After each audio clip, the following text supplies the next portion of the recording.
শান্তিপূর্ণ ও উৎসবমুখর পরিবেশে চলছে ভোট। Cable operators association of Bangladesh কোয়াবের ৩৩ কার্যনির্বাহী সদস্য বেছে নিতে সকালে রাজধানীর হাতিরঝিলে এলিট কনভেনশন হলে শুরু হয় দ্বিবার্ষিক নির্বাচনের ভোট গ্রহণ। এতে দুটি প্যানেল থেকে লড়ছেন ৩৮ প্রার্থী। মোট ভোটার সংখ্যা ৬১০। সুষ্ঠু পরিবেশে শান্তিপূর্ণভাবে ভোট দিতে পেরে খুশি ভোটাররা। সুন্দর ও সুষ্ঠু একটি নির্বাচন এখানে অনুষ্ঠিত হচ্ছে। আমরা আশাবাদী যে আমরা যেই হই না কেন আমরা কোয়াবের এবং কেবল অপারেটরের পক্ষে সকলেই কাজ করব। প্রযুক্তির যুগে আমাদের কেবল ইন্ডাস্ট্রিটা আমরা হুমকির মুখে পড়েছি, তো সেখান থেকে উত্তরণের জন্য আমাদের এই নির্বাচনটা অত্যন্ত গুরুত্বপূর্ণ ভূমিকা পালন করবে।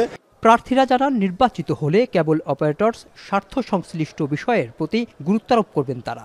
বিশেষ করে কেবল ইন্ডাস্ট্রিজের ডিজিটালাইজেশন ও পাইরেসি বন্ধে কাজ করবেন তারা।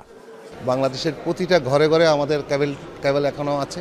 সেই কেবলে যেই সকল সার্ভিসগুলো দেওয়া যায়, সেই সকল সার্ভিস দেওয়ার জন্য যদি আমাদেরকে অনুমতি দেওয়া হয়, তাইলে আমরা এই মুহূর্তেই বাংলাদেশেও একটা ডিজিটাল পর্যায়ে পৌঁছে যাবে।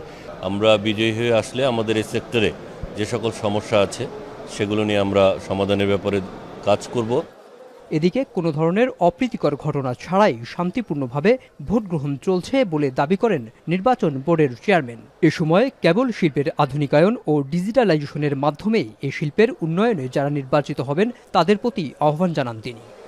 নির্বাচনে যারা বিজয়ী হয়ে আসবেন, এটা আসলে তাদেরই দায়িত্ব ডিজিটালাইজের মাধ্যমে বাংলাদেশের প্রত্যেকটা মানুষের ঘরে এবং বাংলা ভাষাভাষী বিদেশেও যারা থাকেন, প্রবাসী যারা আছেন, সবার কাছে যেন তারা পৌঁছায় দিতে পারে, সেই ব্যাপারে আমরা তাদের কাছে আহ্বান করব।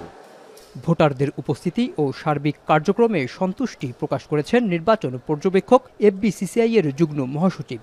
আমরা এখন পর্যন্ত যেটা দেখছি এটা ভালো দেখছি, শান্তিপূর্ণভাবে ভোট হচ্ছে এবং এই পর্যায়ে যে আমরা অন্য কোনো রকমের বিশৃঙ্খলা দেখতে পাইনি। তো আমার মনে হচ্ছে যে শান্তিপূর্ণভাবে ভোট হচ্ছে। ভোট গ্রহণ শেষে যারা সাধারণ সদস্য পদে নির্বাচিত হবেন তাদের প্রত্যক্ষ ভোটে আগামী ৩০ তারিখ সভাপতি ও সাধারণ সম্পাদক নির্বাচিত হবেন। মেহরাব সুমন, এখন, ঢাকা।